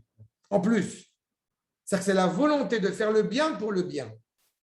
Les premiers qui vont évoquer l'idée qu'il y a une récompense ou non, au bout du compte, à ce que tu fais, c'est les élèves un peu tordus de Antigenos Ish Socho. Rien que le nom, déjà, ça fait rire. Parce que ça montre bien, alors que c'était un Talmid Chacham, et le nom qu'il a, il a une consonance grecque. C'est-à-dire qu'on est déjà en train de rentrer dans une structure qui nous fait quelque part oublier. Et les deux élèves, c'est Tzadok et Beitos, qui vont commencer à dire, est-ce que ça vaut le coup? Et le Rav, il va dire quoi? Al teshamshu et arav amet lekavel peras, et là teshamshu et arav, shelo al manet lekavel peras. On aurait pu dire, on aurait pu s'arrêter, ne fais pas les mitzvot, ne va pas suivre les propos du Rav pour recevoir un prix. Intéressant que le mot paras n'est pas un mot hébraïque, c'est un mot grec. On aurait pu s'arrêter là. Non, on te dit, tu vas agir, pas pour recevoir une récompense. Mais tu nous as fait tout un cours sur la mitzvah. D'accord, vous vous rappelez de ça? On avait parlé. Je ne peux pas l'oublier. Ah, c'est gentil. Bien, Présente la mitzvah pour la mitzvah. c'est exactement ça. Et la récompense, parce qu'il y a récompense, Exactement. n'est pas une conséquence. Exactement. Ni même une volonté de l'obtenir. Exactement. Mais elle vient. Mais c'est ça. C'est exactement cette problématique-là. Et Abraham a vu dans sa grandeur, veut accomplir le bien pour le bien. Quand il y a un combat moral, il se bat au nom de ce combat moral. C'est le 4 niveaux que les Ashkénazis décrivent. Manitou, oui, le Rav Ashkenazi. Le 4 niveaux depuis le mal jusqu'au bien. Bravo, mais justement, ce que dit Manitou, Recevoir, le Balasoulam, voilà. c'est étrange parce que c'est-à-dire qu'au bout du compte, depuis Abraham, on arrive au Rachaim. Ah ouais. C'est exactement ça. C'est exactement cette problématique-là. Arshad. Donc, il te dit justement que tu n'as pas la pensée, pas la pensée de retirer une récompense. Tu as fait ça parce que justement, si tu es ordonné, tu as voulu suivre la volonté d'Akadosh Baruch Hu. Dans ta pensée, dans ton acte, dans tes paroles. En cela, nous dit justement, regardez ce qui est souligné, Al-Ken Yisracha Gam Bolamazé. C'est-à-dire que ce n'est pas seulement ce que nous dit ici le Rav, et ce qui répond déjà à la question de pourquoi il y a une multiplication, il y a une allitération, une répétition du mot. Barer Yivarecha, pas comme on dit, justement, que ce n'est pas seulement dans le monde futur que tu auras une récompense, mais c'est aussi dans ce monde-ci. Parce que ta volonté n'était pas justement de rechercher un intérêt. Alken Yisracha Gam Bolamazé. La suite, ce qui t'annonce, ce qui a inquiété le plus Abraham, c'est la suite. Mais il lui annonce que dès maintenant, Abraham Avinu, comme vous le savez, va vivre encore très longtemps. Et il est riche. On se parle à chaque fois des patriarches comme étant particulièrement riches financièrement. D'accord? Regardez le Midrash Rabbah. Beracha le Av, Beracha le Ben. Ve'arbe, arbe, rabot le Av, rabot le Ben. Est-ce qu'on peut compter la bénédiction? Elle n'a pas de prix. Elle a à la fois au niveau des pères, à la fois au niveau des fils. Et entre parenthèses, combien on a pu expliquer déjà ensemble sur le fait que c'est quand même assez impressionnant de se dire que c'est peut-être la première fois depuis des générations et des générations qu'un juif en Israël peut dire je suis né ici, mon père, mon grand-père, même mon arrière-grand-père aujourd'hui. Il y a très peu de communautés juives dans le monde qui peuvent avoir cette prétention. Qu'on soit Ashkenaz ou Séfarad, c'est pareil. Ça montre bien cette réalité-là. Je crois que la plus grande bracha, c'est quand on commence à avoir une stabilité dans sa réalité, dans son être. On n'est plus étranger parce qu'on n'a plus de raison d'être étranger. Ça, c'est ce qui est annoncé à Abraham. Et n'oubliez pas que la descendance de Abraham, direct, Yitzhak en l'occurrence, ne met pas un pied en dehors de l'État d'Israël. D'accord?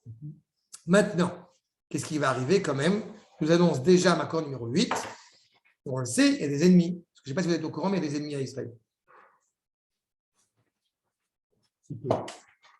Et en fait, le Rada, qu'est-ce qu'il nous dit? Vayarash deracha et Sha'ar Oivav. Piresh, Sha'ar Oivav, donc à la porte de tes ennemis. Eretz Oivav. Tes ennemis, Sha'ar Oivav, c'est qu'au bout du compte, ils vont arriver à la porte. À l'entrée. Be'avu, Shu Chose Ka'aretz Beknisata.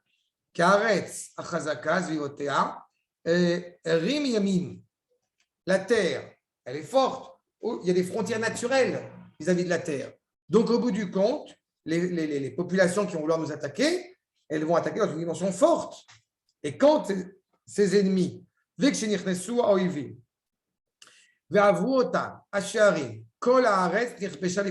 la terre est conquise devant eux. On sait pertinemment qu'avant d'entrer en Eretz Israël, ce qui était justement l'inquiétude, si vous vous rappelez, de Nachor, qui a voulu rester à Haran, justement, à la différence d'Avram qui dit on y va malgré tout, c'est de dire qu'il y a des ennemis, il y a des populations, les Girgashi, les Knaani, les Chiti, les aussi, les Firachamar, Niftechu Sharartecha. En face de ces ennemis qui semblent avoir au bout du compte le dessus sur notre terre, vont s'ouvrir les portes de ta terre. Mais la reine Ikret Kol Haaret Shar. C'est-à-dire que toute la terre, au bout du compte, c'est une porte. Shar Gan Eden, Shar Shamaim. On est ici.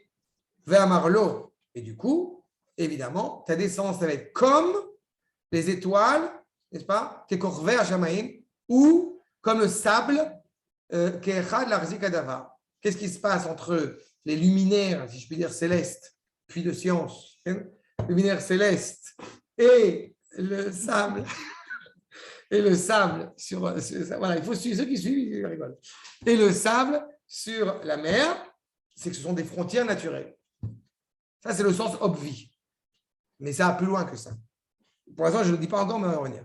Le Radak nous dit qu'il colle kefel ou les chazak adamar. Ça vient juste renforcer cette réalité-là.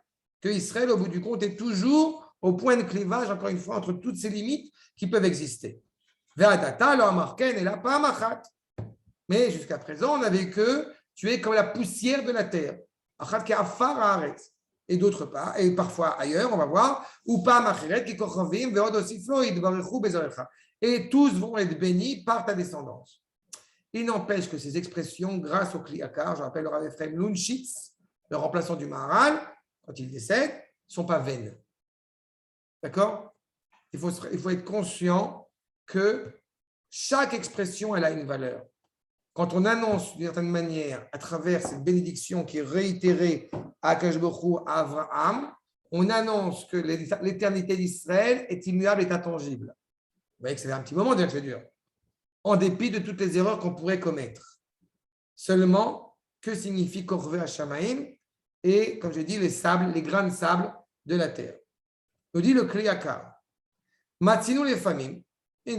On a vu parfois que chez Medemet, Israël et Kochavim, parfois ils sont comparés au ciel, aux étoiles, parfois donc à la poussière, parfois au sable, parfois à la poussière.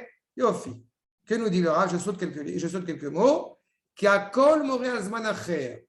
Tout ça n'a qu'un seul objectif, nous enseigner à différents temps de l'histoire de notre peuple. Quand on est dans un temps de sérénité, Bezman Hashalva Vatzlacha, Umam Shilam le Kochavim Lashon Gdula.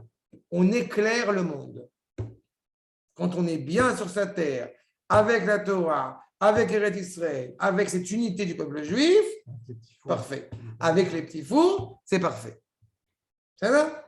Et c'est très important à chaque fois d'avoir ça en tête. On n'est pas en train justement de se prosterner devant les nations. Que Moshe Piresh Rashi, Al Pasuk Hashem Elohechem, Arbe Etchem. vous êtes nombreux, Veinechem hayam, et vous êtes désormais comme les étoiles, justement, des cieux, la robe. Et c'est dans le Sefer Dvarim.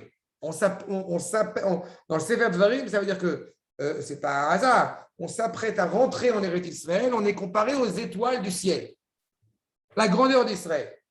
D'accord ? Et combien de fois on a évoqué cette réalité ? Qu'en dépit de tous les défis et de toutes les difficultés qu'on peut traverser, eh bien, on est toujours conscient que ça va beaucoup mieux pour le peuple juif aujourd'hui que ça ne l'a été il y a encore 70 ans. C'est une évidence, mais qu'il faut quand même à chaque fois se rappeler. C'est difficile d'être pire. Ben oui, Il y mais a 70 ans. parce que tu connais cet événement-là. Et je peux te rassurer que si je te raconte les acquisitions, tu vas voir que c'était pas mal non plus. Ouais. J'ai des moyens technologiques. Ouais, c'est tout. Exactement. Mais la réalité, elle est malheureusement. Ouais, c'est clair. Donc, Arbe dit les trains. Vous allez grandir. Car Arbe, Amour, Kan, la Shungulula. Encore une fois, Arbe, vous êtes nombreux, la grandeur. Mais qu'est-ce que c'est que le sable? Dit Mayon Achol, ou Moré à la Zman, chez Aoumot, Kamim al Israël, les Chalotam, Velo Yechlou Baleh.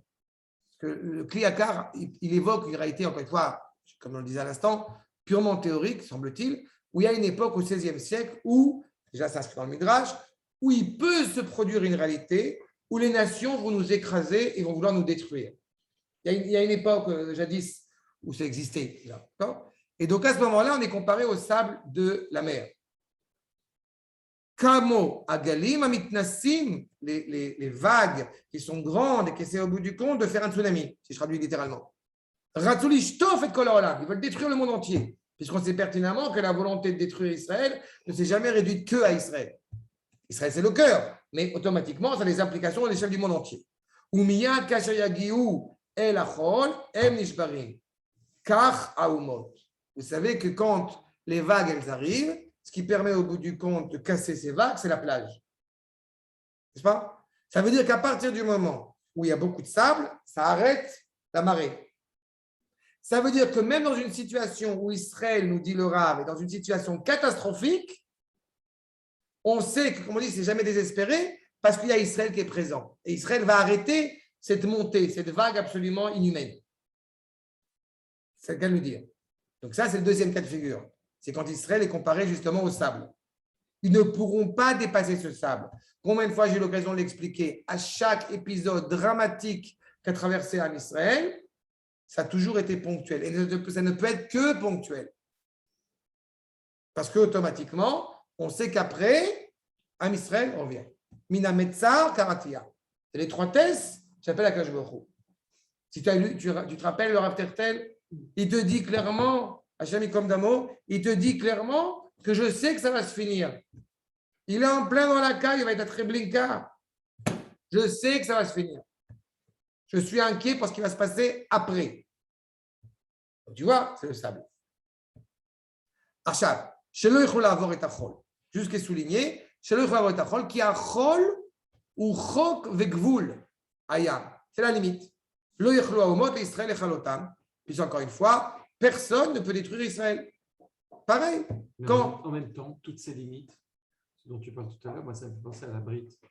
Ça me fait penser parce que c'est l'endroit où toutes les forces, parce que même le sable arrête la mer, mais la mer aussi arrête le sable.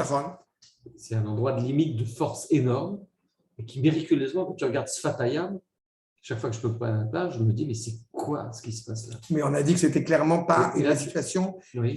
On a dit clairement que c'était pas la situation la plus enviable.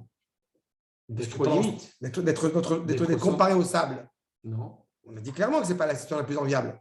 Quand on est comparé à ça, c'est parce qu'il y a un vrai drame. Oui, le sable et tous ces endroits, ces lieux de limite, parce que je dis qu'Israël était le lieu où ça se retrouvait toutes les limites de différentes choses. Entre les luminaires, tu n'as pas parlé du sable, tu n'as pas. Non, mais j'ai dit que le sable, les étoiles et la poussière.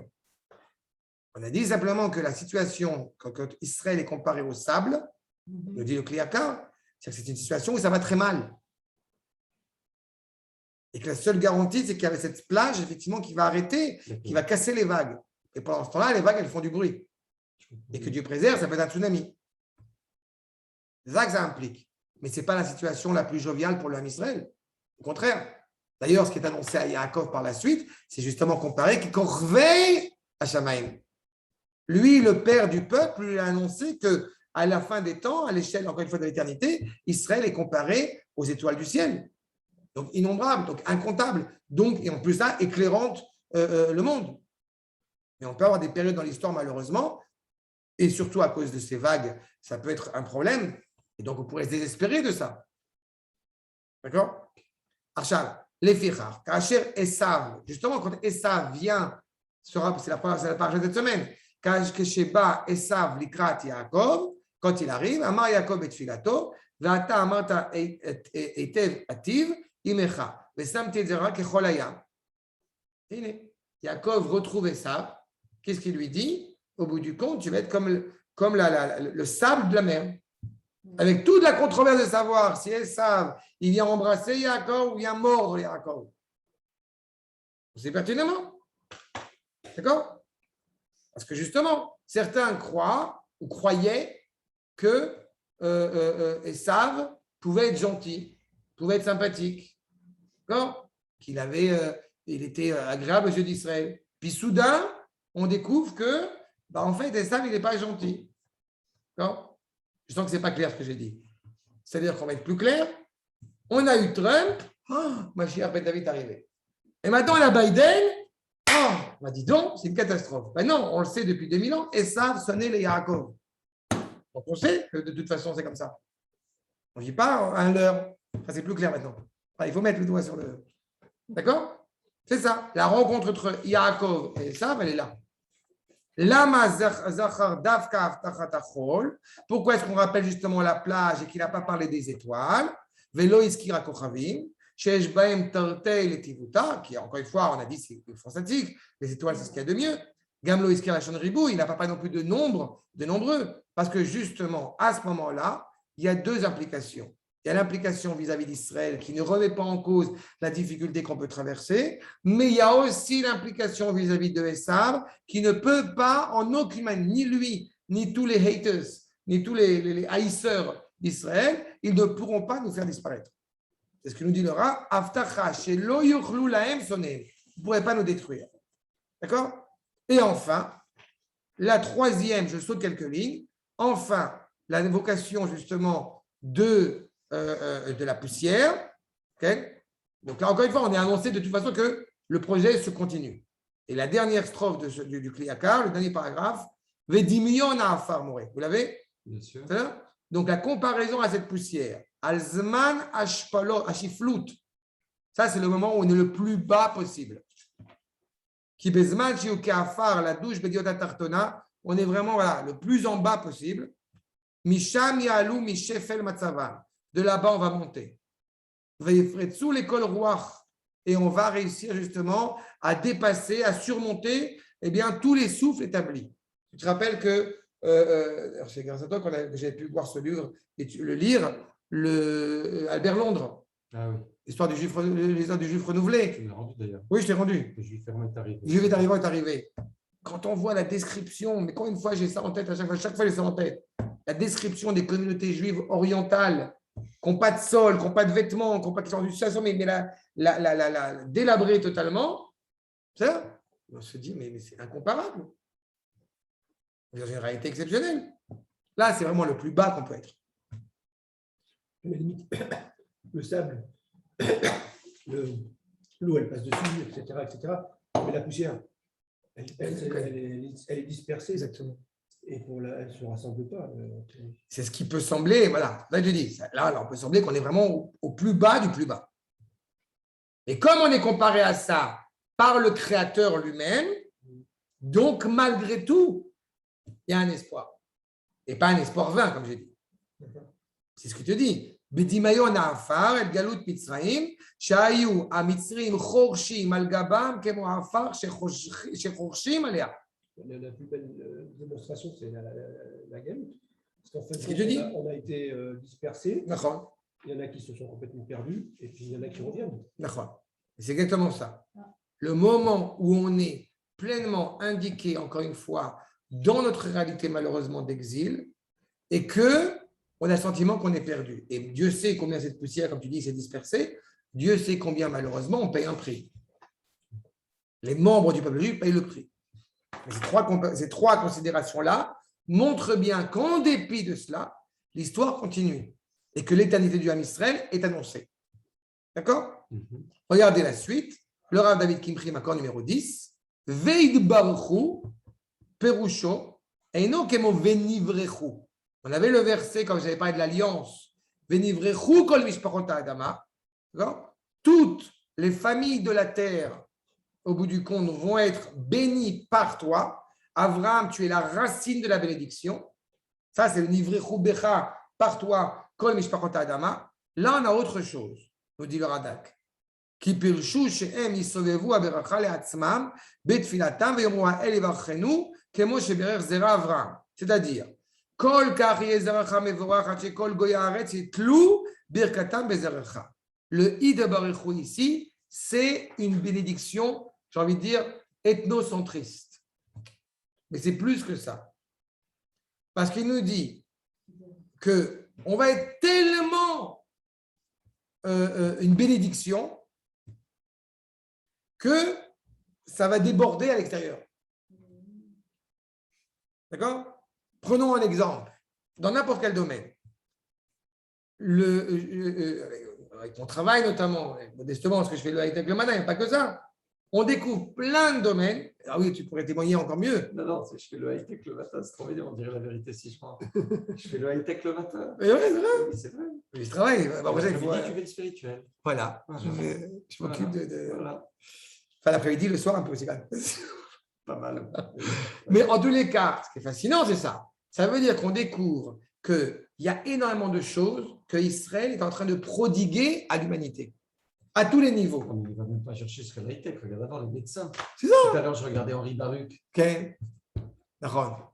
Non, mais là, c'est même plus que ça. Ouais. Parce que c'est en tant que peuple. Ouais. Encore, Henri Baruch, c'est une réalité individuelle qui est tout à fait louable. Ah non, Henri Baruch, il donne une interview. Il est patron de tous les hôpitaux psychiatriques français. Et Oui, il mais c'est termine en disant, France. Tout est dans les textes et il sort le Talmud. Ah, Et il se fait à lire en non, hébreu. c'est Il s'inscrit dans un c'est Talmud. vrai. Mais il y a encore plus. Là, il va Et encore t'as des plus loin. journalistes qui sont comme ça. Tu as raison, mais là, on va encore plus beaucoup. loin que ça. Ouais. On va encore plus loin que soi. Ouais. C'est au moment où le Ham Israël il retourne sur sa terre. Il est en train de s'asseoir sur sa terre. C'est vrai que j'assiste sur ce truc quand j'ai dit high-tech. Ah oui, C'est pas que high-tech, mais dans le sens où il y a plein de domaines, alors encore les une médecins fois. israéliens. Évidemment, c'est ce que je te dis. Il y a plein de domaines où Israël est en train. Ce qui ne veut pas dire qu'on n'en tire pas un orgueil pour un orgueil. Non, on n'en parle Mais pas. c'est cette réalité-là, c'est parce que justement Israël est animé par cette promesse déjà énoncée à Abraham Avinu. Les hôpitaux de campagne, dès que tu as un tremblement de terre quelque part, le pays numéro 1, c'est Israël. Exactement, exactement. Et pas que des pays amis en plus. En plus. Mais on y va. Ça, c'est ce qu'il est en train de nous dire. Idbarechu, c'est que toutes les nations de la terre, elles vont puiser, elles vont boire ce lait que Israël, au bout du compte, eh bien, est en train de prodiguer. Regardez le Rav Sforno, Keshe, accord numéro 11, Ksheikreou Kulam Beshem Hashem. À quel moment, et c'est là où je regarde ce que je dis, au moment où on va tous parler, énoncer au nom d'Akadosh Baruch Hu, l'avdo Shechem Echad, de le travailler, de l'honorer ensemble, Kulam Idbarechu Bezerecha. À ce moment-là, encore une fois, ta descendance va être pleinement animée par cette bénédiction. Veishtadou leidamot lahem. Et au bout du compte, les nations, automatiquement, par la même, vont vouloir aussi ressembler à Israël. Parce qu'on est, encore une fois, le cœur par où tout passe. Alcan, c'est clair? Abotai, c'est le dernier cours. Vous n'êtes pas fatigué là? On n'a pas beaucoup encore. Yofi. Alors, on arrive justement. On est presque fini de toute façon. C'est une blague ou quoi? Non, je ne sais pas vous. Archa. Et toi, tu es pas fatigué? Ah non, moi je suis. Surtout là, sur des sujets pareils, c'est pas possible. On ne peut pas être fatigué sur des sujets pareils. Archa. OK? Alcan, c'est clair? Donc voilà ce qui est annoncé. Mais c'est très important parce que vous allez me dire. Vous allez me dire que ce sont des sujets qu'on a déjà un petit peu abordés ensemble. Mais ce qui est fondamental pour moi, c'est de vous montrer, encore une fois, dans ces moments, dans ces épisodes clés, l'annonce déjà de ces épisodes que nous sommes aujourd'hui en train de commencer à vivre. C'est ça qui est impressionnant. D'accord? Manitou avait coutume, et c'est ce que j'aime beaucoup souvent sur ce point, on a coutume d'appeler le Sefer Bereshit le livre des promesses et Sefer Shemot le livre de la révélation, de la réalisation de ces promesses. D'accord? Nous sommes la continuité, nous sommes la révélation de ces promesses qui ont déjà été annoncées à Abraham. D'accord? Ce qu'avait dit Ben Gurion au Rav Maimon. La preuve que vos prophètes, bon, vos, c'est un peu dommage, mais la preuve que vos prophètes avaient raison, c'est nous. Il est gentil. Aval. Le dernier. verset de notre part. Non, mais c'est un magnifique hommage qu'il dit là. Ah non, mais peut-être. Il dit vos prophètes ont raison quand même. Oui, non, mais ça, c'est la complexité de Ben Gurion. C'est un sujet aussi à part Ils ont entière. raison. Et il dit il y a une Oui, preuve. mais il dit veau. C'est dommage qu'il dit veau. Ça aurait été bien s'il avait dit non. Je te rappelle que Ben Gurion s'est pris une claque dans la figure quand il a décidé d'arrêter de mettre les films par son père. Ouais. Il y a un petit truc quand même. Ça ne veut pas dire qu'on ne reconnaît pas la valeur de la restauration de la royauté en Eretz C'est Israël. Razonich avec qui il avait discuté à l'époque. Il y a Razonich, il y a le Rav Maimon, il a parlé beaucoup de. Enfin, en attendant, notre dernier verset, Abraham Avinu, enfin, notre dernier verset, sur cette paracha, sur cet épisode, Vaïshev Abraham El Naharav, donc Abraham Avinu revient vers Ishmael et Eliezer, Veyakumu, donc il se lève, Vailchu Yardav, et ils vont ensemble, El Beersheva, Veyeshev Avraham Beersheva. Donc il repart vers Beersheva, et on aurait pu se contenter de dire, oui, là où est Avraham, donc, tu crois qu'il va. Mais Vaïshev, c'est-à-dire que ça y est, Abraham Avinu a atteint la sérénité aspirée. Mais ce qui est étonnant, c'est que personne n'a posé de question. Il est où Yitzhak? Il n'est pas descendu avec lui. Il n'est pas là, Yitzhak. D'abord, il revient. Alors après Skounim, accord numéro 13, justement, va Yitzhak, Echan alach. Il est où Yitzhak?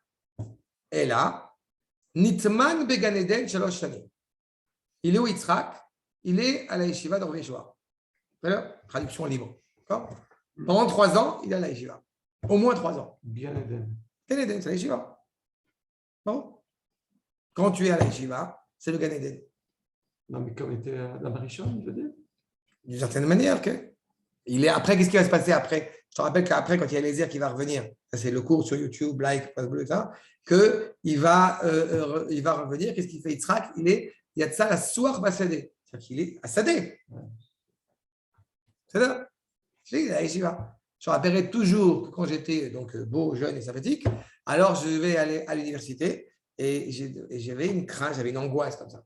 Et je demande au Rav, il m'a dit c'est normal. Alors c'est le Rav Cherki, il me dit c'est normal parce que tu as goûté, c'est le pitouille du Gan Eden. C'est la tentation du Gan Eden. À la Yeshiva, ça fait tout là. Mais non, la Mazé, il faut. Donc il va, après cette expérience, comme je dis au Gan Eden, à la Yeshiva, être pleinement dans la. Eden, c'est Adinout, c'est la douceur justement d'être relié à Kajboro. Un autre commentaire, mais c'est pour ça que je dis que c'est tellement en fait, ils se rejoignent, nous dit le Rizkoni, d'avoir un frère selon le Midrash, Alachlo le Beit Ever l'ilmod Torah. Il va à la maison de Ever pour reprendre le son justement, le Beit Midrash, pour pouvoir apprendre la Torah. Le Midrash, numéro 14, Midrash Agadol, Afal Pichelo Met Yitzhak, même si Yitzhak n'est pas mort, Ma'ale Alav Keilu Met. On en a parlé comme s'il était mort. On ne dit pas dans le verset que Yitzhak il est parti au Gan Eden, au Beit Midrash, genre il a disparu. C'est comme s'il était mort. Et sa poussière, ses cendres sont sur l'autel, dit le Midrash. Donc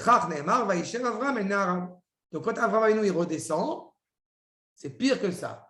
Eliezer et Ishmael, ils sont contents. Pourquoi ils sont contents? Parce qu'Yitzhak n'est pas là. Pourquoi ils sont contents? On va voir ce que ça va impliquer. Est-ce que c'est contradictoire avec l'idée à la yeshiva? La réponse est non. Quelqu'un qui arrive à la yeshiva en disant au bout du compte, je sais tout, je connais tout, fermez votre bouche, il est évident qu'il ne peut pas recevoir la Torah. On nous dit, pour pouvoir acquérir la Torah, il faut être prêt à aller à mit et tatsmi. La mit et tatsmi, c'est-à-dire au bout du compte, tuer les mauvaises forces qui sont en moi. Je veux apprendre pour évoluer. Donc il y a cette coordination, cette cohérence, je peux dire. Eliezer et Ishmael, en attendant, qu'est-ce qu'ils font? C'est l'accord numéro 15. Eux, évidemment, ils voient qu'il est parvenu avec Israël. Ishmael et Eliezer, Shayum Midainim Zeimze. Qu'est-ce qu'ils font, Ishmael et Eliezer? Ils sont en train de discuter entre eux. Ils réfléchissent. Ishmael aya Omer, Avraham, Ishchot et Yitzhak, Vani Yorsho. C'est parfait. Pendant le moment où Abraham il était sur la ligature, ils sont en train de discuter, puisqu'on voit qu'il y a le bois, le feu, le couteau, etc. Vous vous rappelez qu'on avait parlé de ça. Donc, eux, à ce moment-là, c'est très bien. Il va tuer Yitzhak, c'est moi l'héritier. Et Eliezer Omer lo tirash, shekvar girshecha. C'est pas toi qui as l'héritier. Abraham Avinu, il t'a déjà fait le transfert, t'as dégagé. Avalani ben beto. Et moi, j'étais au Bet Midrash. Moi, je suis l'élève le plus proche du Rosh Yeshiva. Donc, c'est moi qui vais hériter.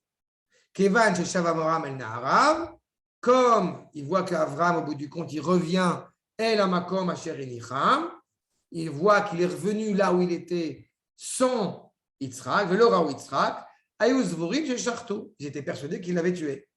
Amrulo Yitzhak Echanhu, pose la question. Il est où Yitzhak? Amarlem, le Beit Ever, Rabo, Olortiv, les Limot Torah. Je l'ai envoyé, je l'ai aiguillé pour qu'il aille à la Yeshiva étudier la Torah. D'accord? Les Kach Nehemar, Vaïshev Avram. Donc c'est pour ça qu'il revient. Kelomar Levado, Velo Iskir Yitzhak. Et c'est pour ça que Yitzhak n'est pas apparu. Veyakumu, Levisha Amarlem, Shuvu Lachem, les Kach Nehemar, Veyakumu. Puisqu'il leur a dit avant la ligature, restez à côté du Hamor, puisque vous êtes comparés, n'est-ce pas, au Hamor, eh bien, il revient, on se lève. Abraham, c'est le maître. Veilchou, Keshem Shaya Belibo chez Abraham, chez Yitzhak Ayachai, puisqu'il sait, Abraham, qu'évidemment Yitzhak est vivant, donc ils partent, et j'ai envie de dire chez Abraham Avinu, sereinement.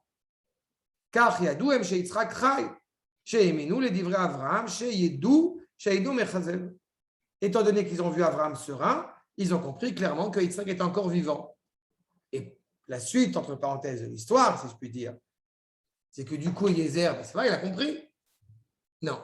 Malgré tout, il faut qu'Abraham le fasse jurer à un moment donné que tu vas bien chercher Rivka et tu ne me ramènes personne d'autre. Ça, c'est un autre cours qu'on a fait ensemble. Pourquoi? Parce qu'Eliezer est intéressé à marier sa fille. Eliezer, il a beau être exceptionnel désormais, il n'empêche qu'il est le fils de Nimrod. D'accord? Un bon goy, c'est un bon goy. C'est très bien, mais c'est un bon goy. Pas tout mélanger. Si, Bédard. C'est un ben noir. Il a fait un effort, il a étudié auprès d'Abraham. Mais Eliezer n'est pas un hébreu. Il a fait un travail énorme. La preuve, c'est que si effectivement il avait été hébreu, alors dans ce cas-là, il aurait pu marier sa fille. Yitzhak aurait pu épouser la fille de Eliezer. Mais comme il vient de Damesek, c'est le fils de Nimrod, donc c'est impressionnant le travail qu'a réussi à faire Abraham Avinu sur lui. Mais il n'empêche que, encore une fois, il est ce qu'il est. D'accord? Et il va, donc, comme vous savez, à Beersheba. Il va continuer à élever. Regardez ce que nous dit maintenant numéro 16. Il continue encore une fois son œuvre de continuer à parfaire, à élever toute la réalité qui est autour de lui. Et il arrive donc à Beersheba. Qu'est-ce que c'est que Beersheba? Ça, il faut savoir que pour Abraham, c'est quelque chose. Pour Yitzhak, c'est autre chose. Beersheba, vous avez la joie, la promesse, alors que chez Yitzhak Avinu, ça sera le 7e puits. Ça, je qu'on l'avait déjà évoqué ensemble, le fait que ce puits, justement après le 7e puits a été creusé, les nations ont compris que c'est fini, on ne peut rien faire contre Yitzhak Avinu. La dimension 7, évidemment, qui est un sujet à part entière. Mais en tous les cas, à ce moment-là, regardez ce que nous dit le Rav Kook, d'accord, numéro 17, Makom Ashvua vekri tout abrit im dorshei akirva. Beersheva, l'endroit au bout du compte où s'est tenue l'alliance et la promesse avec ceux qui voudraient éventuellement se rapprocher d'Akadosh Baruch Hu. Al binyan olam galui v'miyushar. Le monde entier tient sur cette alliance, donc le monde entier tient sur justement cette sérénité dans laquelle se trouve Abraham. Et sachez-le, les musulmans, enfin les Arabes et les musulmans, c'est pas sûr que ça soit vrai d'ailleurs, mais ils ont la prétention de savoir exactement où se trouvent, entre parenthèses, les 7 puits. C'est intéressant cette manière de vouloir conserver. C'est pas sûr que ce soit vrai ce qu'ils ont fait. Il y a une sorte de prise de conscience que c'est pas n'importe quel endroit.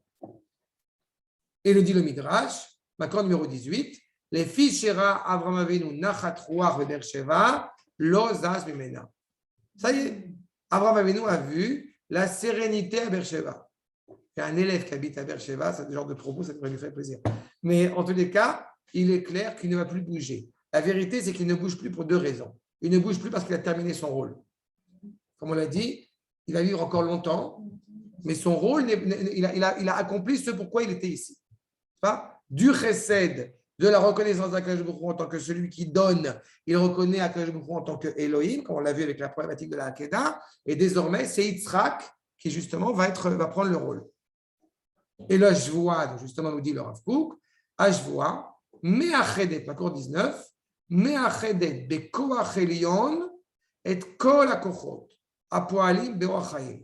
La sérénité d'Abraham, c'est d'avoir réussi à atteindre la compréhension et surtout la faire comprendre autour de lui de l'unité des valeurs. Toutes les forces vitales, encore une fois, sont animées par Abraham. Et Areshit, Vetachri, le début et la fin. Yachad, im kol hamemtsaim, umitafchim benehem. Toutes les médiations. Il ne faut pas oublier encore une fois que le monde, à cause de sa déchéance morale, était devenu idolâtre. On a transformé au bout du compte des médiateurs, le soleil, la lune, en des divinités complètes. Arrive Abraham avec nous, il ramène toutes les valeurs à sa juste place. C'est-à-dire que chacun des éléments ne sont que les ouvriers, que les acteurs du Créateur par lui-même. Donc il a réussi à ramener cela. Les Agdam Ba'aguda Kedosha Achat. Tout est rattaché au nom de la sainteté. Adam Agadol Ba'anakim, évidemment, cet homme fort, Haïtan Ezrachi, cet homme fort, le plus grand de tous, Amanik Bekomato et Reshit Am Achri. Il est le premier du peuple, la racine du peuple. Et il insuffle en lui toutes les valeurs que, encore une fois, nous n'avons pas encore atteint et que nous attendrons à la fin des temps. Le Rav Meir de Dvinsk, le Rav Meshech Chochma, accord numéro 20, donc dit clairement justement que quand Beimasro Yitzhak et Nafsho Akidush Shemo Yitbarach, cet acte, cet épisode que nous avons abondamment évoqué ensemble, il a une implication fondamentale pour nous. Nous dit le Rav Meir de Dvinsk, ou me'az ve'ala, ou gba, le teva kayam be'uma israélite le'imashech achere ratzon hashgacha mi omek alev. Désormais, et pour la suite de la constitution du peuple juif à travers l'histoire, eh bien cet épisode est inscrit, encore une fois, au nom de la providence, j'ai envie de dire dans les entrailles. À chaque fois que le Ham Israël va donner sa vie, va donner son esprit, va donner son souffle pour sanctifier le nom d'Akadosh Baruch Hu, eh bien c'est la ligature de Yitzhak qui est invoquée. Ka'asher asu avotenu be'elef hachamishi ve'ashishi kiyadua, au 5e et au 6e millénaire, ad kede ka'et yuksha al nefesh ha'israeli, mazen isayon, au 5e et au 6e millénaire. Si on parle des croisades, si on parle des pogroms, le Ham Israël, encore une fois, il porte ce sceau de la ligature de Yitzhak en lui qui lui donne la force de pouvoir traverser cela. Nisayon le Ishel Agadol, sur Martzavtenu Avram ve Yitzhak. Qu'est-ce qui lui permet de tenir le coup et d'assurer ça? C'est parce qu'on se rattache au rocher qui nous a forgé, le rocher justement donc de Avram et de Yitzhak. Donc cet épisode, et vous verrez que dans toute la liturgie, à chaque opportunité, on invoque Akadosh Baruch Hu, rappelle-toi du mérite de la ligature. Bedil Veyavor. Rappelle Ayom Kippourim Veyavor. C'est là, c'est ça. Rappelle-toi ce que nos patriarches ont vécu à la ligature, ce qui justement redonne du mérite à Am Israël. Et entre parenthèses, le meilleur avocat qu'on a eu, à part Moshe Rabbeinu qui est exceptionnel évidemment, c'est Yitzhak. Étrangement, c'est Yitzhak. Quand il vient voir les patriarches en leur disant « Bon, ça suffit, je vais les détruire », alors il y a Abraham qui dit « Non, tu ne peux pas, il y a la bonté, il y a Yaakov, pareil. » Et Yitzhak il dit « Tu ne peux pas. » Et qu'est-ce qu'il fait Yitzhak Avinu avec Akadosh Baruch Hu, nous dit le Midrash? Il commence à négocier, à faire la comptabilité. Regarde, ils vivent 120 ans. Sur les 120 ans, ils ont dormi un certain nombre d'années. Donc, ça veut dire que pendant la nuit, ils ne font pas de faute parce qu'ils vont dormir. Donc, au bout du compte, ils ont quoi? Ils ont fauté 3 ans. Et à cause d'avoir fauté 3 ans, tu veux détruire l'Am Israël? Tu ne peux pas. C'est quand même impressionnant que ce soit Yitzhak qui fasse ça. Lui, il a mis Datadin. Au nom de la justice, il ne peut pas détruire l'Am Israël. Ça, c'est Yitzhak. Et c'est cette conviction qui nous anime, encore une fois, jusqu'à aujourd'hui, de cette conception constamment optimiste, parce qu'on va se réjouir du monde tel qu'il sera dans le futur. Et comme j'aime à le rappeler, à partir de quand on peut commencer à rigoler? Maintenant. Pourquoi maintenant? Parce que Az imale srok pinu, ul shenenu rina. C'est pas? Shir ma'alot, beshuvat Tzion. Quand est-ce qu'on va commencer à rigoler? Quand on va revenir à Tzion. Tu commences, les gens ont demandé au Rav Yehuda, est-ce qu'on peut commencer à rigoler? Et ça y est, on peut commencer. Parce qu'on est revenu. Et ça, c'est grâce à Yitzhak. D'accord? Rabotai, on a fini la ligature de Yitzhak. Donc, vous avez la profondeur du sujet. Des questions, Rabotai? Avant le prochain sujet, la semaine prochaine. Je ne sais absolument pas encore ce que je vais faire. Mais besoin d'acheter. Ça ne va pas trop. Très doucement.